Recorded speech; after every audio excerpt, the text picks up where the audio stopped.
وہ اس کے نم بالوں میں انگلیاں پھنساتا، اس کے کندھے پہ جھکا تو اس کے رادھوں کی لپک سے لرزتی۔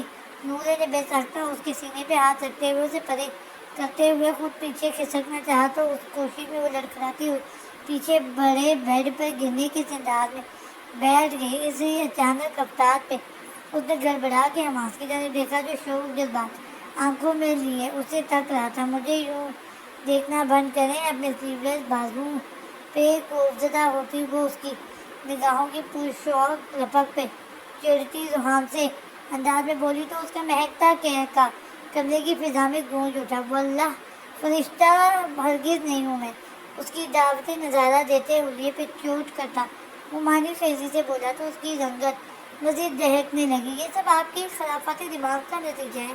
وہ لاشعوری طور پہ اپنے بالوں کو کندھے پہ بکھیرتی حجاب آمیز خوف سے گویا ہوئی تو وہ اس پہ جھکتے ہوئے اس کی خوبصورت آنکھوں میں جھانکنے لگا۔ اور اب جو ہوگا وہ صرف آپ کی محبت اور قربت کا نتیجہ ہوگا۔ اس کے اوپر جھکتا وہ پرسکون لہجے میں بولتا، اس کے بدگمان دل کو اپنے ساتھ باندھنے لگا، جبکہ اس کی مغلوب کیفیت کو جانچتا وہ جھکا اور اس کے ہونٹوں کو ہولے سے چھوٹا، اس کا رنگ چرانے لگا۔ حماس پلیز، اس کے لمس میں وہ جیسے ہوش میں، لیکن تب تک وہ اس کے کندھوں پہ ہاتھ رکھے اسے پیچھے کی جانب دھکیلتا اس پہ جھک چکا تھا۔ مسز خانزادہ، میرا دل ہے بے لگام ہو چکا ہے، اسے نکیل ڈالنے کی تیاری کریں۔ اس کی ٹھوڑی پہ اپنا لمس چھوڑتا وہ اس پر گزرے 6 سالوں میں کی گئی اس کی نفرت کی دھجیاں بکھیرنے کے در پہ تھا۔ اس کی مزاحمت کے لیے تیار ہاتھوں کو اپنے ہاتھوں کی گرفت میں لیے وہ اس کے ہونٹوں پہ ہولے سے دوسرے ہاتھ کی انگلی رکھتا اس کے رخسار پہ جھکا تو نورے کو نہ جانے کیا کچھ یاد آیا، لیکن اس وقت وہ اس پہ کسی فاتح سپہ سالار کی مانند یوں چھایا ہوا تھا کہ وہ پل بھی ہل بھی نہ پا رہی تھی۔ اس پل اس پہ انکشاف ہوا تھا کہ یہ جو 6 سال کا دورانیہ گزرا تھا، یہ بھی شاید تبھی ممکن ہو سکا تھا کہ اس شخص نے اپنا زہر نہیں پھینکا تھا۔ وہ اس پہ جھکا، اس کے چہرے پہ دیوانہ وار اپنا لفظ چھوٹا، اس کی دھڑکنوں کو منتشر کر رہا تھا، جب کسی عجیب احساس کے تحت نورے نے اپنی حیا سے مغلوب ہوتے بند آنکھیں کھولی تو پہلی نگاہ پہ گردن میں سر گھسیڑے حماس کے گھنے بالوں سے بھرے سر پہ پڑی تو دل گویا کانوں میں دھڑکنے لگا۔ اس نے نگاہ موڑی تو سائڈ ٹیبل پہ حماس کے تھرتھراتے موبائل کو دیکھ کے اس کے حواس الرٹ ہوئے۔ Hamas, mobile! اس نے ہولے سے کہتے ہوئے اسے متوجہ کرنا چاہا، لیکن وہ بے خودی اور وارفتگی سے اس سے خود میں سموئے گویا آج ہر بندھن توڑنے کا عہد کیے ہوئے تھا۔ اس کے ہونٹوں پہ انگلی رکھتا وہ خماری سے اس کی آنکھوں پہ جھکا تو اب کی بار نورے نے زور سے اس سینے پہ اپنے ہاتھ جمائے۔ پاگل ہو گئے ہیں آپ؟ 5 منٹ سے موبائل بج رہا ہے آپ کا۔ وہ تیز دھڑکنوں اور گہری سانسوں کے درمیان بہت مشکل بولتی اس کے ہاتھ کی مضبوط گرفت سے اپنے ہاتھ آزاد کروانے لگی۔ کسی دن مجھ سے اپنی جان ضائع کروا بیٹھیں گے۔ ان نازک لمحات میں اس کا یوں موبائل کال کو اہمیت دینا اسے سلگا کے رکھ گیا۔ تبھی وہ سلگتے لہجے میں کہتا اس پر سے ہٹا اور اپنے جذبات پہ قابو پاتا موبائل کی طرف متوجہ ہوا، جبکہ وہ اس کے ہٹتے ہی بمشکل اٹھی اور لرزتے ہاتھوں کے ساتھ اپنے بال سمیٹتے ہوئے دونوں ہاتھوں سے اپنا ٹمٹماتا چہرہ تھپتھپانے نیچے گرا اسٹالر اٹھانے لگی۔ عائشہ کی کالز؟ موبائل ہاتھ میں لیتی ہی جب اس کی نظر عائشہ کی 5 مسڈ کالز پر پڑی تو فطری طور پہ وہ متفکر ہوا اور فوری طور پہ عائشہ کو کال بیک کی۔ السلام علیکم۔ ایک نظر نورے کے دمکتے سراپے پہ ڈالتا وہ سنجیدگی سے گویا ہوا تو دوسری جانب موجود عائشہ بھائی کی آواز سن کے سسکنے لگی۔ لالا، نورے کو لے کے حویلی آ جائیں ابھی پلیز۔ اس کی سسکتی آواز سن کے حماس کا دل فوراً پریشان ہوا۔ عائشہ میرا بچہ، سب ٹھیک ہے نا؟ اس نے مشفقانہ اور قدرے متفکر لہجے میں استفسار کیا تو اس کے قریب بھی بیٹھی نورے بھی چونکی۔ جی لالا، بس نورے کو لے کے آ جائیں، نم آواز میں کہہ کے اس نے کال بند کر دی، جبکہ ماتھے پہ ڈھیروں تفکرات میں ڈوبے بل لیے موبائل کو پرسوچ انداز میں دیکھنے لگا۔ کیا ہوا عائشہ، ٹھیک ہے نا؟ اس کی خاموشی پھر نورے نے استفسار کیا تو وہ چونکا۔ ٹھیک ہے، آپ تیار ہو جائیں، ہمیں ابھی حویلی کے لیے نکلنا ہے۔ ایک نظر اس پہ ڈالتے ہوئے اس نے سنجیدگی سے کہا تو وہ الجھی، لیکن چونکہ عائشہ کی کال تھی اس لیے وہ بنا کسی ردوکت کے اٹھ گئی، جبکہ وہ اس کے اٹھنے کے بعد جیل پلٹ کے منی کا نمبر ڈائل کرنے لگا۔ صحیح چینج یہ کمرہ کسی ہاسپٹل کا نہیں تھا، لیکن اس کمرے کو ہاسپٹل کی کمرے کا منظر دیا گیا تھا، کیونکہ کمرے کے وسط میں رکھے بیڈ پہ لیٹے شخص کا علاج ہو رہا تھا، جو کسی ہاسپٹل میں نہیں بلکہ یہاں ہی ممکن تھا۔ جس دن حماس اسے گولی مارنے کے بعد عائشہ کو لے کے وہاں سے نکلا تھا، اس کی سانسیں چل رہی تھی۔ اس کے زندہ ہونے کا سن کے اس کا وکیل اسے کسی طرح سے ہاسپٹل پولیس کسٹڈی سے بھگانے میں کامیاب ہو گیا، اور اسے اس کی تنظیم کے آدمیوں کی مدد سے اٹلی لے گیا، جہاں ان کا ہیڈ آفس تھا۔ وہاں نہ صرف اس کی سرجری کی گئی بلکہ اس کا علاج بھی ہو رہا تھا۔ سرجری کے بعد جب وہ ملک واپس آ رہا تھا تو ایک ایکسیڈنٹ کے باعث اس کے زخم دوبارہ سے کھل گئے، جس کے باعث اسے اب یہاں بند کمرے میں اپنا علاج کروانا پڑ رہا تھا۔ حماس خان زادہ کی بیوی سے رابطہ ہوا۔ چٹ لیتے بلال ربانی نے اس سے استفسار کیا تو وہ تیزی سے اس کے قریب ہوا۔ بہت سا فکر نہیں کریں، وہ ہم تک ضرور آئے گی، کیونکہ جس لحاظ سے وہ خانزادہ کے خلاف بولتی ہے اسے تو بس چارہ ڈالنے کی ضرورت ہے۔ وہ وکیل بہت شاطرانہ انداز میں گویا ہوا، کیونکہ عائشہ کے اغوا اور اس کے حادثے کو تقریباً 4 ماہ ہونے کو آئے تھے، اور نورے نے اب تک ان سے رابطہ نہیں کیا تھا، لیکن پھر بھی ہاں وہ مستحکم تھا کہ وہ ان تک ضرور آئے گی۔ مجھے اس بستر سے چھٹکارا دلوا دو، خانزادوں کا خاتمہ انہی کے ذریعے کروانا چاہتا ہوں، وہ نفرت انگیز لہجے میں کہتا ہوا گویا ہوا۔ تو اس نے تابعداری سے فوراً سر ہلایا اور اس کے میڈیسن دینے کے لیے باہر سے نرس کو بلانے چل دیا، جو اس کی موجودگی کے دوران کمرے کے باہر پائی جاتی تھی۔ سین چینج۔ رات کے تقریباً 1:15 بج رہے تھے جب وہ لوگ حویلی پہنچے تھے، اور حسب توقع سبھی سو رہے تھے۔ حماس کو بڑی حویلی جاتے دیکھ کے نورے کا دل چاہا وہ اسے منع کر دے، کیونکہ وہ اپنے میکے اس طرح نہیں جانا چاہتی تھی کہ اس کی رخصتی میں اس نے کہا تھا کہ وہ پلٹ کے کبھی نہیں آئے گی، لیکن عائشہ کے سوچ کے وہ دل پہ پتھر رکھ کے حویلی آ گئی تھی۔ اب چونکہ سب لیٹ چکے تھے، اس لیے وہ حماس کے ساتھ اپنے کمرے کی جانب بڑھنے لگی، تو سالوں بعد کمرے کی جانب بڑھتے ہوئے اس کے دل کی حالت عجیب سی ہونے لگی۔ لیکن اس سے پہلے کہ وہ کمرے میں داخل ہوتے اور عائشہ اور ایمان کی پکچر کا کمرے کی بتی جلتی ہوئی محسوس ہوئی، تو وہ حماس کے ہمراہ اس کمرے کی طرف بڑھ گئی۔ دروازہ کھول کے جیسے انہوں نے کمرے میں قدم رکھا، دونوں کے وجود عائشہ کا ستا ہوا سوگوار چہرہ دیکھ کے تھرا اٹھے۔ عائشہ میری جان، کیا ہوا ہے؟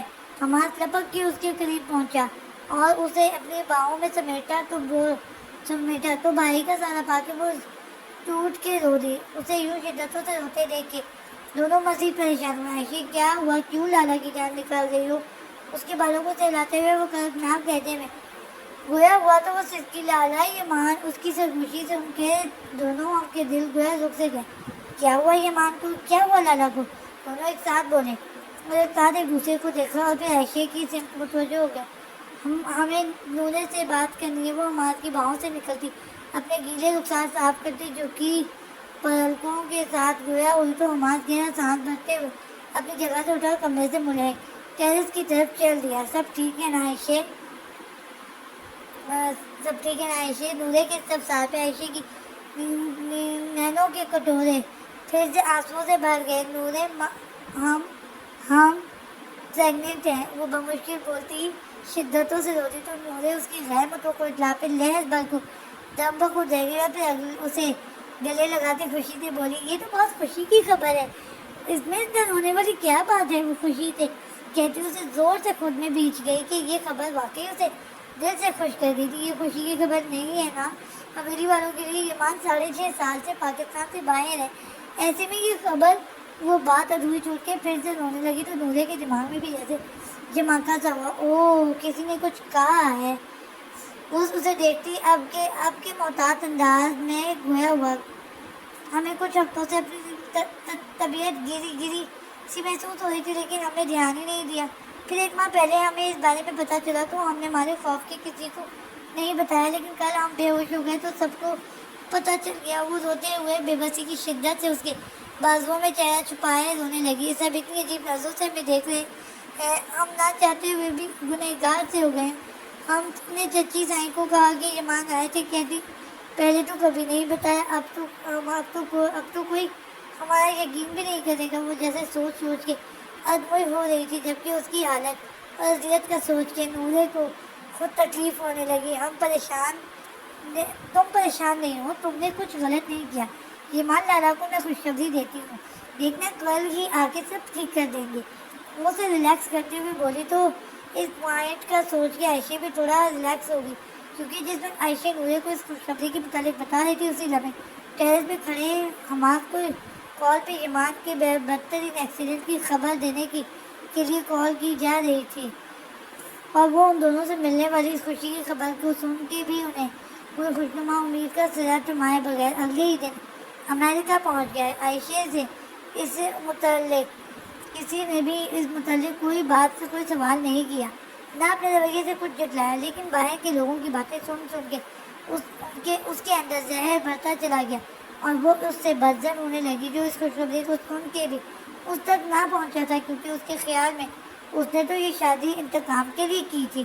سین چینج۔ یمان کے پاس آئے حماد نے ماں سے بھائی حسن خان زادہ کے کسی کو بھی بھنک نہ پڑنے دی تھی کہ وہ کہاں جا رہا ہے، لیکن اس دوران وہ 10-15 دنوں میں بعض رومنگ نمبر پہ نورے عائشہ سے بات ضرور کیا کرتا تھا، لیکن یمان کے ذکر کے بغیر، کیونکہ وہ تو یمان کا دشمن تھا، کیونکہ یمان سر پہ لگنے والی چوٹ کے سبب کومے میں تھا، اس لیے حماد بھانجے کی پیدائش میں بھی پاکستان نہ آ سکا تھا۔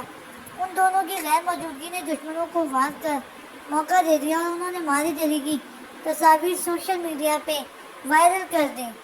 ان تصاویر میں کہیں بھی حماس کا ذکر یا نام و نشان نہ تھا، لیکن نورے کے اندر کی صحافی کھوج میں لگ گئی، اور یہ کھوج اسے اس راہ پہ لے چلی جو اس کے سوائے ذلت اور رسوائی کے کچھ نہ تھی۔ جاری ہے۔